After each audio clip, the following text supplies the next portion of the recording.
Hello అండి. ఈరోజు మన ఛానల్‌లో స్పెషల్ రెసిపీ వీడియో వచ్చేసి ఉసిరికాయ నిల్వ పచ్చడి ఎలా ప్రిపేర్ చేసుకోవాలో చూపిస్తున్నాను. ప్రాసెస్‌లోకి వెళ్ళే ముందల వీడియోని ఒకసారి లైక్ చేసి ఛానల్‌ని సబ్స్క్రైబ్ చేయండి. కేజీ ఉసిరికాయలకి పచ్చడి కొలతలతోటి చూపిస్తున్నాను.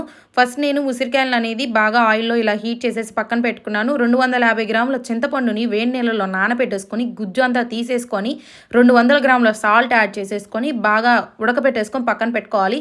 బాగా వేయించుకున్న ఉసిరికాయల్లో చిన్నులపై రబ్బలు, 200 గ్రాముల కారము, ఆవపిండి, మెంతిపిండి మిక్సీ పట్టుకున్నది యాడ్ చేసేసుకొని, ఉట్టి చిన్నులపై పేస్ట్ అండ్ ముందుగా మనం కుక్ చేసేసుకున్న చింతపండు పేస్టు అవన్నీ బాగా మిక్స్ అయ్యేలాగా కలుపుకొని మనం పోపు పెట్టుకోవాలన్నమాట. ఇప్పుడు ఆయిల్ కొంచెం ఎక్కువగా యాడ్ చేసేసుకొని, పోపు దినుసులన్నీ ఎక్కువగా యాడ్ చేసేసుకొని, కొన్ని ఎండుమిర్చి, కరివేపాకు ఎక్కువగా యాడ్ చేసేసుకొని, మనం ముందుగా మిక్స్ చేసి పెట్టుకున్న పికిల్లోకి యాడ్ చేసేసుకోవాలి. ఆయిల్ కావాలనుకుంటే హీట్ చేసేసుకొని యాడ్ చేసేసుకోవచ్చు.